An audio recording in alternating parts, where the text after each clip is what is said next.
And by now we should be back. So, like I said just before, Brie Bella would be Divas Champion in my mind, unfortunately, for those AJ Lee fans, myself included. Now, we get into the big shit. I mean, I like this match, but I hate the way it is being portrayed. What we almost saw last night was a revival of Brokeback Mountain. People have been calling it Brockback Mountain, Ryback Mountain, or something out of that. I mean, that's what this... I mean, Paul Heyman never has kissed anyone to my knowledge on screen, let alone another man. I have nothing against gay marriage. I have nothing against same-sex marriage, but on television, that's why we don't have gay divorce courts. Because even though they would be entertaining, it's not amusing to the public eye usually. I felt sick watching the so-called proposal, but it made sense in the end. You know, it wouldn't be a wedding proposal. It would be Paul Heyman proposing to be the newest Paul Heyman guy, which makes... I mean, people like myself, and a lot of people had this way out of proportion. This is not going to be Brokeback Mountain, by no means. It just the way it was built up made you assume it would be by that film. And I've never watched that. I never will. It's disgusting. The fact that a man would put another man's dick in another man's ass is and I don't care if you don't want me to say it. It's not going to be PG, but it's fact. That is disgusting. That is unhealthy, and that probably hurts a lot. And I'm not even going to think about that. So, before I bash gays anymore, and I'm not trying to, I respect gay people. A lot of people are actually pretty friendly. I just make sure they don't go behind me just in that fear. But, we have CM Punk versus Ryberg. And, you know, this was built on Paul Heyman winning the match last month at Night of Champions. And apparently Ryberg is on the poster for BattleGround, which means he's going to get a push regardless, in some way or form. You know, that always means that. I mean, Kofi Kingston got the Intercontinental match out of nowhere last month, so it's possible. So, this will probably be one of the better matches of the card. But I just hate the way it is built up. I mean, with the way our government is nowadays being shut down, this makes perfect sense beyond anything in the world that's going on right now. I mean, Brokeback Mountain made more sense than this shit. Titanic made more sense than this shit. I mean, even fucking Twilight made more sense than this shit. But enough about our government and President Barack Obama, who, in my mind, is a black man combined with Dumbo from Disney. But I'll get into that at another time. This is not the time for politics or we the people or we the puppies or anything. This is about this feud right here. This match will probably be one of the better ones of the night.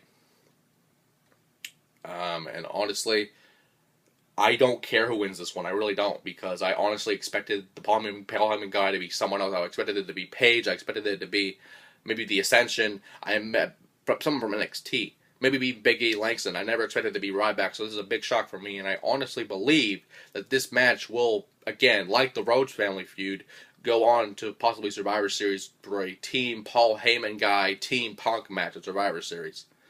So regardless of what happens here, it's not gonna be pretty. I'll tell you that much. Now onto the world title, the battle for Ricardo Rodriguez, round 2, under BattleGround hardcore rules. We have Alberto Del Rio versus Rob Van Dam again. Last Night of Champions, Del Rio wisely got disqualified to retain his world title, even though losing the match. The title cannot change hands on a disqualification. You can only pin or submit the champion to win. And Rob Van Dam did a Van Terminator, the first one I've seen in years by Rob Van Dam, except if you're not watching TNA. I don't think maybe a Van Daminator, but not a Van Terminator. That was beautiful. That was honestly the best moment of the pay-per-view to that point. To my knowledge at least. So, yeah, BattleGround Hardcore Rules, pretty much an Extreme Rules match. I believe Extreme Rules had this slot before BattleGround, or no, I'm thinking of Backlash. I don't remember. Maybe it was Bragging Rights that had this slot because they always had a pay-per-view before Hell in a Cell. But I don't know what the spot had the spot before.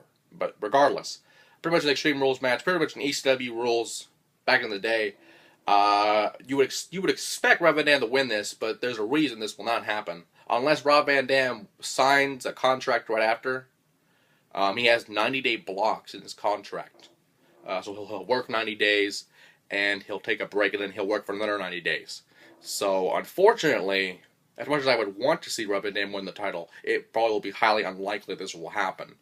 But I can assure you, Rob Van Dam will go out with a bang. So when he does come back, the push, the things that went for him, the crowd reaction is still there. But hopefully, 90 days does not mean just 90 days and he's gone. Because I got to see him on Raw and it was amazing. I mean, the guy can still go for sure. And finally, we have the match of the century.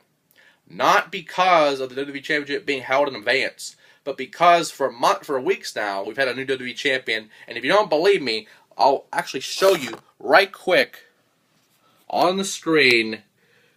His name is Vacant.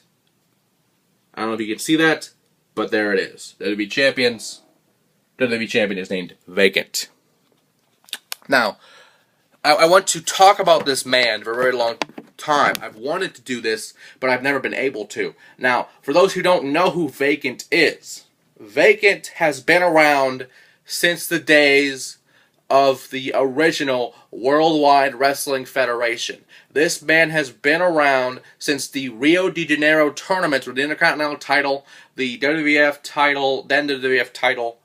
Tag titles, pretty much any title in wrestling that has been held in abeyance has been held by this man, because this man is the gatekeeper, the belt keeper, and the man who has been the most over since back in the day. Since my grandfather has been watching this sport. My father's been watching this sport. This man is a legend. This man is a soon-to-be Hall of Famer, possibly in 2014. Hopefully, fingers crossed. But this man has held every title there needs to be held, as long as it was held within abeyance.